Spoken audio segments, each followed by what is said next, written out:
சாரதாக்கு கால் பண்ணி எல்லா உண்மையும் சொல்லிடுவாங்க. இங்க சரியான பிரச்சனை நடந்துட்டு இருக்கு. விஜய்க்கும் காவேரிக்கும் 2 பேத்துக்கும் சரியான பிரச்சனை நடக்குது. விஜயோட முன்னாள் காதலி வெண்ணிலான்னு ஒரு பொண்ணு வந்துட்டு வீட்டுக்குள்ள வந்திருக்காங்க. அந்த பொண்ணுனால இவங்க 2 பேத்துக்கும் சரியான பிரச்சனை வந்து 2 பேரும் பிரியக்கூடிய நிலைமையில இருக்காங்கம்மா. நீ கோயில்ல எந்த பூஜையும் இப்போதைக்கு பண்ண வேண்டாம், முதல்ல இங்க வீட்டுக்கு வந்து சேரு. நீ வந்து இவரை சமாதானப்படுத்தினாலாவது ஏதாவது நடக்குதான்னு பாக்கலாம் அப்படிங்கிற மாதிரி கங்கா அவசர அவசரமா அவங்க அம்மாவுக்கு கால் பண்ணி சொல்லுவாங்க. அந்த டைம்ல பாத்தீங்கன்னா சாரதா சொல்லுவாங்க, என்னடி சொல்றேன், காவேரி வாழ்க்கை மேல எனக்கு எப்பவுமே ஒரு பயமும் பதட்டமும் இருந்துட்டே இருந்துச்சு. ஏன் நிறைய தடவை எனக்கு கெட்ட கெட்ட கனவெல்லாம கூட வந்திருக்கு. அதெல்லாம் நினைச்சு பார்த்து இவ வாழ்க்கையை நினைச்சு பயந்துட்டு இருந்தேன்.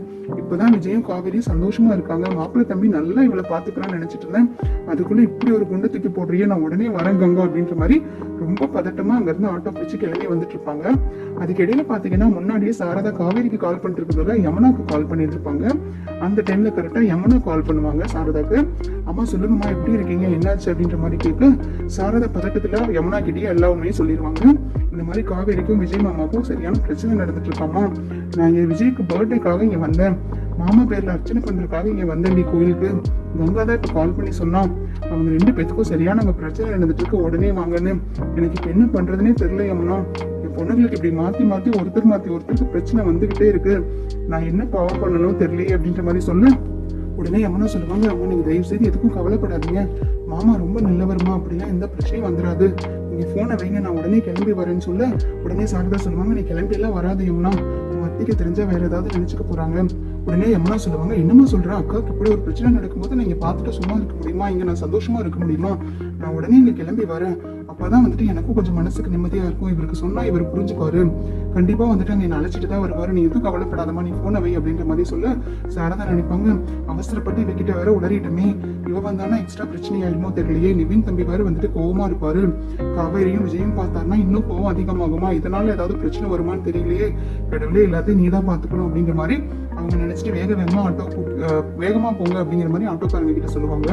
உடனே யமுனா ஓடி போய் நிவின் கிட்ட சொல்லுவாரு, எங்க உடனே வந்துட்டு அக்கா வீட்டுக்கும் கிளம்பணும், அங்க சரியான பிரச்சனை நடந்துட்டு இருக்கமா, விஜய் மாமாக்கும் காவேரி அக்காவுக்கும் அங்க நிறைய பிரச்சனை நடந்துட்டு இருக்கு, அம்மா ரொம்ப கூப்பிட்டு அழுகுறாங்க, கங்காக்காவும் அங்கதான் இருக்காள், அம்மா நம்ம இப்ப அங்க உடனே போகணும் அப்படின்ற மாதிரி சொல்ல நிவின் நினைப்பாரு, ஒருவேளை இந்த கான்ட்ராக்ட் விஷயமா இருக்குமோ, கான்ட்ராக்ட் போன வாரம் தானே முடிஞ்சது, அந்த கான்ட்ராக்ட் பத்தின ஏதாவது விஷயமா தான் இருக்கும், சரி நம்மளும் எதுக்கும் அங்க போய் பார்ப்போம் என்னதான் நடக்குதுன்னு.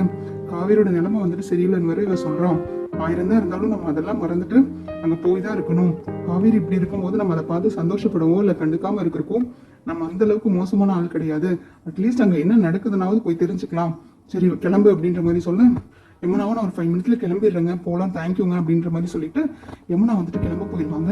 இவங்களும் வேக வேகமா வந்துட்டு காவேரி வீட்டுக்கு போயிட்டு இருப்பாங்க. அந்த டைம்ல பாத்தீங்கன்னா கங்கா விஜய் கிட்ட பயங்கரமா சண்டை போட்டுட்டு இருப்பாங்க. எந்த தைரியத்துல வந்துட்டு நீங்க இந்த மாதிரி வெண்ணிலா வீட்டுக்குள்ள கூட்டிட்டு வந்து ஏன் தங்கச்சி இருக்க வேண்டியல அடுத்த பொண்ணு வந்துட்டு வச்சு பார்த்து பேசிட்டு இருக்கீங்க, உங்களுக்கு வெண்ணிலா முக்கியம்னா நீங்க வெண்ணிலாவையே கல்யாணம் பண்ணிருக்க வேண்டியதானே, என் தங்கச்சி எதுக்கு கல்யாணம் பண்ணீங்க, இப்படி கல்யாணம் பண்ணி 1 வருஷம் குடும்பம் நடத்திட்டு இப்படி முன்னாள் காதலின்னு கூப்பிட்டு வந்து நிறுத்தி வச்சிருக்கீங்களே, இதெல்லாம் வந்துட்டு நடைமுறைக்கு ஒத்து வருவாங்க, கொஞ்சமாவது யோசிச்சு பேசுங்க அப்படின்ற மாதிரி சொல்ல விஜய் பயங்கரமா டென்ஷன் ஆவாரு. இங்க பாருங்க, நான் இப்ப எந்த விஷயத்தையும் யோசிக்கிற நிலைமையில மனநிலைமையில நான் கிடையாது, இப்ப எனக்கு என் வெண்ணிலா தான் முக்கியம், என் வெண்ணிலா வந்துட்டு கியூர் பண்ணணும், அவருக்கு இருக்க பிரச்சனை எல்லாம் நான் சரி பண்ணணும், அதனால நான் யாரை பத்தி இப்ப கவலைப்பட போறது இல்ல, நான் கல்யாணம் பண்ணது தப்புதான் அப்படின்ற மாதிரி வந்துட்டு ஓப்பனா சொல்லிடுவாரு. அப்படியே காவேரி மனசு உடைஞ்சு போயிருவாங்க. அப்ப இவ்வளவு நாள் இவர் மேல காட்டின அன்பும் பாசமும் எல்லாமே பொய்யா, இவ்வளவு அன்பா இருக்க மாதிரி இவ்வளவு பாசமா இருக்க மாதிரி நான் தான் உலகம்னு சொல்லி எல்லாம் பேசிட்டு இருந்தாரு, இதெல்லாமே நாடகமா, நான் தான் ஏமாந்துட்டேனா, எப்பவுமே என் லைஃப்ல எல்லாருக்கிட்டையும் ஏமாறுறது தானே எனக்கு வேலையா இருக்கு, கடவுள் அந்த மாதிரி ஒரு சூழ்நிலையும் அந்த மாதிரி ஒரு நிலைமையும் தானே எனக்கு கொடுப்பாரு, இதென்ன எனக்கு புதுசா, இதெல்லாம் நான் பார்த்து அனுபவிச்சுதான் ஆகணும், என் நேரமும் நான் பிறந்த நேரமும் நான் வளர்ந்த நேரமும் அப்படி, இதெல்லாம் வந்துட்டு தாங்கிக்கூட மனசக்தியை மட்டும் எனக்கு கொடு கடவுளே, அப்பா நீங்க என் கூட இருங்க, நான் எந்த விதமான தப்பான முடிவை எடுத்துடக்கூடாது அப்படின்ற மாதிரி அவங்க அப்பா ப்ரே பண்ணுவாங்க. உடனே கங்கா ரொம்ப டென்ஷன் ஆயிடுவாங்க, இந்த மாதிரி நீங்க பேசுறதெல்லாம் தப்பு, கங்கா காவேரி மேல எவ்வளவு வந்துட்டு பிரியமா இருந்தீங்க, எவ்வளவு சந்தோஷமா 2 பேரும் குடும்பம் நடத்திட்டு இருந்தீங்க, இப்ப இந்த பொண்ணு வந்ததுக்கு அப்புறம் நீங்க என்ன வைஃபை இல்லாத மாதிரி பேசுறீங்க அப்படின்ற மாதிரி கேட்க, அப்படிலாம் இல்லைங்க, நான் யாரையும் கஷ்டப்படுத்தணும்லாம் பேசல, காவேரி வந்துட்டு காயப்படுத்தணும்லாம் என்னோட மோட்டிவோ என்னோட இன்டென்ஷனோ கிடையாது, என்னோட சிச்சுவேஷன் இப்ப எனக்கு எப்படி இருக்கு, எனக்கு இந்த உலகத்திலேயே வந்துட்டு இப்ப இவ்வளவு கியூர் பண்ணுங்கிறது மட்டும்தான் மைண்ட்ல இருக்கு அப்படின்ற மாதிரி சொல்ல தாத்தா உடனே விஜய் கிட்ட அட்வைஸ் பண்ணுவாரு, தயவு செய்து விஜய் கொஞ்சம் பொறுமையா இருப்பா, அவசரப்பட்டு எதுவும் பேசிடாத. நீ பேசுற ஒவ்வொரு வார்த்தையுமே வந்துட்டு இப்போதைக்கு அடுத்தவங்களை வந்துட்டு காயப்படுத்தும். தயவு செய்து ஒரு முறைக்கு இருமுறை யோசிச்சு பேசுப்பா. நம்ம என்ன பண்றதுன்னு முடிவெடுத்துக்கலாம். இந்த வீட்டோட எல்லாமே இருந்தது காவேரி தான். காவேரி வந்ததுக்கு அப்புறம் தான் இந்த வீட்டுல சிரிப்பு சத்தமே கேக்குது. நம்ம எல்லாருமே சந்தோஷமா இருக்கோம். ஸோ காவேரி நம்மளுக்கு ரொம்ப முக்கியம்ப்பா. உனக்கு எப்படி வெண்ணிலா முக்கியம், அதை விட அதிக முக்கியம் எங்களுக்கு காவேரி. அதெல்லாம் யோசிச்சு பேசுப்பா அப்படின்ற மாதிரி சொல்ல விஜய் உடனே டென்ஷன் ஆயிடுவாரு. தாத்தா, உங்களுக்கு நான் முக்கியமா இல்ல வந்துட்டு என்ன முக்கியம்? இப்போதைக்கு என்னோட நிலைமை உங்களுக்கே தெரியும்ல. வெண்ணிலாவும் நானும் எப்படிலாம் இருந்தோம். வெண்ணிலாக்காக நான் எவ்வளவு பைத்தியம் பிடிச்சிருந்தேன். வெண்ணிலாக்காக 4 வருஷ வாழ்க்கையே இழந்து நான் இப்படிலாம் இருந்தேங்கிறது உங்களுக்கே தெரியும்ல. இப்ப வெண்ணிலாவே வந்திருக்கா. வெண்ணிலாவை இந்த நிலைமையில பார்த்ததுக்கு அப்புறம் கூட நீங்க காவேரிக்கு சப்போர்ட் பண்ணி பேசிட்டு இருக்கீங்க. எனக்கு இப்போதைக்கு யாருமே முக்கியம் கிடையாது அப்படின்ற மாதிரி சொல்ல ராகினிக்கும் அஜிக்கும் பயங்கர சந்தோஷமா இருக்கும். நான் சொன்னேன்ல ராகினி, பாத்தியா எங்க அண்ணன் இந்த உலகத்திலேயே வந்துட்டு வெண்ணிலா தான் முக்கியம்னு சொல்றாரு. நான் சொன்னது நடந்ததா இல்லையா அப்படின்ற மாதிரி கேட்க உடனே ராகினியும், அம்மா அஜய், நீ சொன்னது அப்படியே நடக்குதுப்பா, எனக்கு ரொம்ப சந்தோஷமா இருக்கு அப்படின்ற மாதிரி ரொம்ப வந்துட்டு சந்தோஷப்பட்டு இருப்பாங்க. அந்த டைம்ல வந்துட்டு ராகினி அஜய் கிட்ட சொல்லுவாங்க, எங்க முக்கியமான ஆளுங்களெல்லாம் காணோம், இன்னும் காவேரியோட அம்மாவை காணோம், இன்னும் வந்துட்டு அந்த குமரனை காணோம், அவ தங்கச்சியும் வந்துட்டு வந்திருப்பாளே, இவங்க குடும்பமே வந்துட்டு ஏதாவது ஒரு பிரச்சனைனா ஒண்ணு சேர்ந்து மத்தவங்களை தாக்குறது தானே வேலையே. எனக்கு இப்ப என்ன ஒரு வருத்தம்னா, இந்த சமயத்துல வந்துட்டு என் அப்பாவும் இல்ல உன் அப்பாவும் இல்ல, அவங்க 2 பேர் இருந்திருந்தாங்கன்னா இந்த மூமெண்டே வேற மாதிரி இருந்திருக்கும், இன்னும் வந்துட்டு ஜாலியா இருந்திருக்கும். இப்ப அவங்க இல்லாதது எனக்கு இன்னும் வருத்தமா இருக்கு அப்படின்ற மாதிரி சொல்லிட்டு சிரிச்சிட்டு இருப்பாங்க.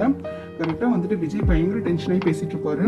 அந்த டைம்ல காவேரி நினைப்பாங்க, அப்ப இவ்வளவு வருஷமும் இந்த ஒரு வருஷமும் இவ்வளவு நாட்களும் என் கூட வாழ்ந்த வாழ்க்கைக்கு ஒரு நாள் கூட அர்த்தமில்லாத வாழ்க்கையை தான் நான் வாழ்ந்திருக்கேன். நான் வந்துட்டு உங்க கூட இருந்ததே மீனிங் இல்லாத ஒரு வாழ்க்கை தான். நீங்க சும்மா வந்துட்டு என்னோட டைம் பாஸ்க்கு தான் இந்த வீட்டுல வந்துட்டு ஒரு வைஃபா வச்சுட்டு இருந்திருக்கீங்க. நான் தான் ஏமாந்துட்டேன். நான் என் அக்காட்ட சொன்னது என்னது, வெண்ணிலாவே மீறி அவர் என்னை ஏத்துக்கிறாரோ அப்பதான் வந்துட்டு என்னோட வாழ்க்கைக்கு ஒரு அர்த்தம் கிடைக்கும், நான் வாழ்ந்த வாழ்க்கைக்கும் வாழ போற வாழ்க்கைக்கும் வந்துட்டு ஒரு அர்த்தம் இருக்கும் அப்படின்ற மாதிரி சொன்னேன். இப்ப எனக்கு புரிஞ்சிருச்சு, நான் வாழ்ந்த வாழ்க்கைக்கும் சரி இனிமேல் வாழ போற வாழ்க்கைக்கும் சரி உங்களோட ஒய்ஃபா இருந்தது வெறும் ஒரு பேருக்காக மட்டும்தாங்கிறது. இதுல எந்த விதமான அர்த்தமும் கிடையாது, புரிதலும் கிடையாது, நான் இருக்கிறதே வேஸ்ட் அப்படின்ற மாதிரி ரொம்ப வந்துட்டு ஃபீல் பண்ணி சரி நான் கிளம்புறேன் அப்படின்ற மாதிரி சொல்லிட்டு இருக்கு. கரெக்டா நிவினும் யமுனாவும் உள்ள வந்துருவாங்க. உள்ள வந்ததுமே வந்துட்டு யமுனா வந்துட்டு கேட்பாங்க, எப்ப என்னக்கா கிளம்புறேன்னு சொல்லிட்டு இருக்கேன், என்னக்கா ஆச்சு, உனக்கும் மாமாக்கு என்னக்கா பிரச்சனை, 2 பேரும் சந்தோஷமா தானே இருந்தீங்க, பர்த்டே ஃபங்க்ஷனுக்குலாம் 2 பேரும் எல்லாரையும் இன்வைட் பண்ணி அவ்வளோ ஹாப்பியா இருந்தீங்க, மாமா வந்துட்டு உன் மேல இருக்க அன்பை பார்த்து நான் இவருக்கே கூட அட்வைஸ் பண்ணிட்டு இருக்கேன், இப்ப என்னக்கா 2 பேர் பிரிஞ்சு வெளியில போறங்கிற மாதிரி நீ பேசிட்டு இருக்க, என்னக்கா நடந்தது அப்படின்ற மாதிரி சொல்ல உடனே கங்கா சொல்லுவாங்க, பாருடி வா யமுனா வா, இங்க பாரு, இங்க உலகத்துல நடக்காத கூட்டெல்லாம் இங்க நடந்துட்டு இருக்கு. இந்த பொண்ணு நிக்கிறாளே, இவதான் வந்துட்டு விஜயோட முன்னாள் காதலியாமா, அந்த முன்னாள் காதலியா தான் வந்துட்டு அவர் லவ் பண்ணிட்டு இருக்காராமா, இவளுக்காக தான் வந்துட்டு இத்தனை வருஷமா இவர் வெயிட் பண்ணிட்டு இருந்திருக்காரு. இந்த பொண்ணை வந்துட்டு வெயிட் பண்ணிட்டு இருக்கும் போதுதான் கரெக்டா வந்துட்டு நம்ம காவேரி வந்துட்டு இவர் கல்யாணம் பண்ணி சந்தோஷமாவே வாழலையாமா. இப்ப காவேரி இல்லைனாலும் பரவாயில்ல, வெண்ணிலா தான் முக்கியம், அதாவது இந்த பொண்ணு தான் முக்கியன்ற மாதிரி மாமா வேற பேசிட்டு இருக்காரு அப்படின்ற மாதிரி சொல்ல நிவினுக்கு அப்பவே எல்லாமே புரிய வந்துடும். உடனே வந்துட்டு விஜய் பார்த்து மறைப்பாரு. உடனே விஜய் வந்துட்டு நீங்க பாருங்க, நிவின் கிட்ட டைரக்டா போயிடுவாரு. இந்த விஷயத்துல உங்களுக்கு இன்வால்வ் ஆகிறக்கோ இல்ல வந்துட்டு மத்தவங்க இதுல அட்வைஸ் பண்றக்கோ உங்களுக்கு எந்த ரைட்ஸும் கிடையாது. இது எனக்கும் காவேரிக்கும் சம்பந்தப்பட்ட விஷயம். அதுவும் போக எனக்கு இப்போதைக்கு காவேரி கிட்ட கூட பேசுறதுக்கு எந்த விதமான விருப்பமோ இல்ல அவகிட்ட எக்ஸ்பிளைன் பண்றதுக்கான விருப்பமோ கிடையாது. ஏன்னா வந்துட்டு என் வெண்ணிலா உயிரோடு இருக்கிறத 1 வாரமா வந்துட்டு என்கிட்ட மறைச்சிருந்திருக்கா. என்னோட எமோஷனே புரியாம வந்துட்டு இவ்வளவு வந்துட்டு செல்ஃபிஷா வந்துட்டு யோசிச்சிருக்கானா, நான் எதுக்கு அவளுக்காக யோசிக்கணும், அவர்கிட்ட போய் நான் எதுக்கு எக்ஸ்பிளைன் பண்ணணுங்கிற மாதிரி ரொம்ப கோவமா பேச காவேரி கண்ணுல இருந்து மடமடன் தண்ணி வரும். இங்க பாருங்க விஜய், நீங்க பண்றது ரொம்ப செல்ஃபிஷ், நீங்க காவேரி செல்ஃபிஷ்னு சொல்லாதீங்க, உங்களோட சுயநலத்துக்காக தான் நீங்க ஆரம்பத்துல இருந்து எல்லாமே பிளே பண்ணிட்டு இருந்திருக்கீங்க. நானும் காவேரியும் கல்யாணம் பண்ணி சந்தோஷமா இருக்க வேண்டியது, அந்த இதையும் கெடுத்துட்டு நீங்களும் அவ கூட சந்தோஷம் இல்லாம இப்படி ஒரு தேவையில்லாத விஷயமெல்லாம் எதுக்கு பண்ணிட்டு இருக்கீங்க? இப்படி எல்லாரோட வாழ்க்கையுமே கெடுத்து நீங்க மட்டும் நல்லா இருக்கணும்னு நினைக்கிறீங்களே, இதெல்லாம் கரெக்டா? மத்தவங்களுக்காக வந்துட்டு ஓடி அட்வைஸ் பண்ணுவீங்க, உலகத்திலேயே வந்துட்டு நீங்க தான் சிறந்த மனிதர் மாதிரி எல்லாம் பேசுறீங்க, இதுதான் வந்துட்டு உங்களோட லட்சணமா? இப்படி வந்துட்டு காவேரியை கல்யாணம் பண்ணி 1 வருஷமா குடும்பம் நடத்திட்டு சந்தோஷமா இருந்துட்டு இருக்கும் போது முன்னாள் காதலி வந்தாங்கிறதுக்கு வேண்டி அந்த பொண்ணை ஏத்துக்கிறேன், இவளை வந்துட்டு என்னால ஏத்துக்க முடியாதுன்னு சொல்றீங்களே, இது அப்பட்டமான அசிங்கமான விஷயமா இல்லையா? இதை வந்துட்டு யார் ஏத்துக்குவாங்க? காவேரி மாதிரி ஒரு பொண்ணு மிஸ் ஆயிடுச்சேன்றது வருத்தம் எனக்கு இன்னைக்கு கூட இருக்கு. பட் அவளுக்கு நல்ல லைஃப் கிடைச்சிருச்சுன்னு நினைச்சு நான் சந்தோஷப்பட்டுட்டு இருக்கேன். பட் இப்போ வந்துட்டு என்னால வாயை மூடிட்டு சும்மா இருக்கவே முடியாது. நீங்க எதுக்காக கல்யாணம் பண்ணீங்க காவேரிங்கிறது எல்லார்கிட்டையும் நான் இப்ப சொல்லதான் போறேன். காவேரியும் விஜயும் கல்யாணம் பண்ணது கான்ட்ராக்ட்ல தான் கல்யாணம் பண்ணிருக்காங்க. நீங்க வெண்ணிலா விஷயத்துலதான் வந்துட்டு கான்ட்ராக்டை வந்து கல்யாணம் பண்ணிருக்கீங்கிறது எனக்கு இப்பதான் தெரியுது. பட் உங்க மேலேயே தப்பு இருக்குல்ல, வெண்ணிலா விஷயத்த முன்னாடியே நீங்க காவேரி கிட்ட சொல்லாம தானே அவளை கான்ட்ராக்ட்ல கல்யாணம் பண்ணிருக்கீங்க அப்படின்ற மாதிரி சொல்ல எல்லாருமே பயங்கரமா ஸ்டன் ஆயிருவாங்க. தாத்தா வந்துட்டு தலையில வந்துட்டு கையை வச்சு அடிச்சிருவாரு. எல்லா விஷயமும் எல்லாருக்குமே தெரிஞ்சிருச்சு. இப்ப வந்துட்டு என்ன பண்றதுன்னே தெரியல. யாருக்கு சாதகமா பேசுறது, யாருக்காக பேசுறது, நம்ம விஜய்க்காக பேசுறதா, காவேரிக்காக பேசுறதா, இல்ல வெண்ணிலா பொண்ணு நினைச்சு பாக்குறதா ஒண்ணுமே புரியலையே.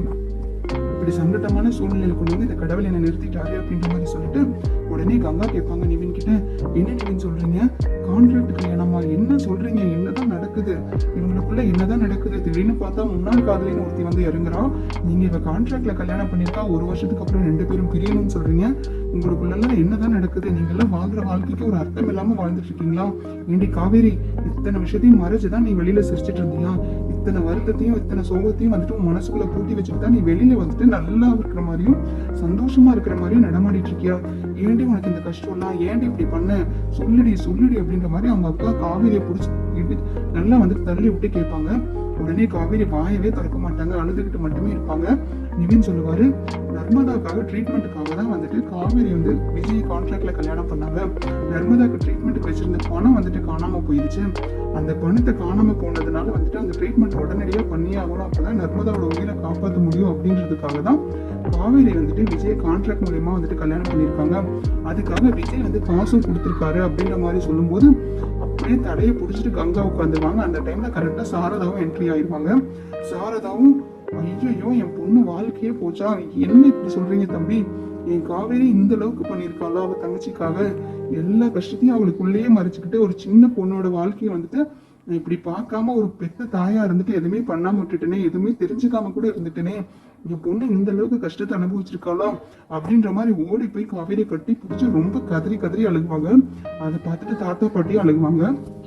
ராகினி அஜயும் பேசிப்பாங்க, என்ன அஜய் இது பயங்கர ட்விஸ்டாலாம் இருக்கு, நம்ம எதிர்பார்த்ததை விட பயங்கர சீனா இருக்கும் போல இருக்கு, இவங்க என்னன்னா கான்ட்ராக்ட் கல்யாணம்ங்கிறாங்க, அப்ப கான்ட்ராக்ட் முடிஞ்சு உடனே இப்ப காவேரி வெளியில கிளம்பணுமா, இதை உடனே நம்ம அப்பாட்ட சொல்லி ஆகணும், நீயும் அதே மாதிரி உங்க அப்பாட்டையும் சொல்ல, 2 பேர்த்தையும் உடனே இங்க வர வைக்கலாம், பிரச்சனை வந்துட்டு நம்ம எதிர்பார்த்ததுக்கு மேல பெருசா போய்கிட்டு இருக்குன்னு சொல்லி உடனே உங்களை வர சொல்லு அப்படின்ற மாதிரி ராகினி வந்து அஜய் கிட்ட சொல்லுவாங்க.